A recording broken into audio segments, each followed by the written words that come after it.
Rachel, and I can't imagine ever sleeping in a tent again. Da-na-na, da-na-na-na. This October, I'm watching 31 classic horror movies and looking away if I get too scared. Movie number 25, The Blair Witch Project. We open on a card saying that 3 student filmmakers disappeared in the woods while shooting a documentary. This is their footage.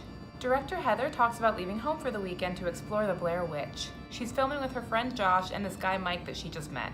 They talk to locals about the Blair Witch. They learn a man named Rusty kidnapped several children in the 1940s. He would make one kid stand in a corner while he killed the second one. He said the witch made him do it.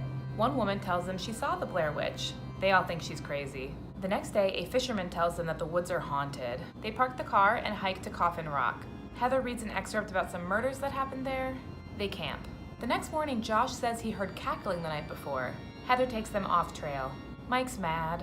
They find these piles of rocks in a clearing. That night, they all hear noises in the woods. Michael is too scared to leave the tent. They try to walk back to their car, but they are lost. Now Mike's pissed. That night, the sounds return like these crunching, loud footsteps. They're all freaked. In the morning, there are 3 piles of rocks outside their tent. Josh mentions that people are going to be looking for them. Even Heather's starting to get upset. Mike starts cackling and then admits that he kicked their map into the creek. Oh god, everyone's mad now. They find a large straw figure and several smaller stick figures hung from the trees. Yikes. That night they hear children laughing. Suddenly something shakes the tent. They all run away screaming. The next morning there's some slime on Josh's stuff.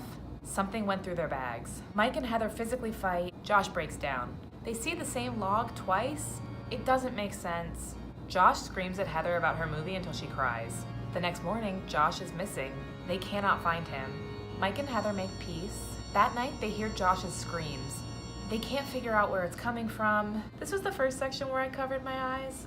They think that the witch is probably using Josh's voice. They find a bundle of sticks next to their tent. Heather finds a piece of Josh's shirt with hair, teeth, and blood. She doesn't tell Mike. They walk, but it's helpless. Then it's the famous scene. I keep waiting for a jump scare, but nothing happens. Josh starts screaming again.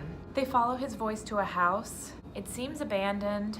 Mike rushes in. Heather does not want to go. Mike runs into the basement. Overall, I give this one 2 out of 5 stars. We never actually see the Blair Witch, which is probably good, but is a little anticlimactic. But probably for the best. See you next time for movie number 26.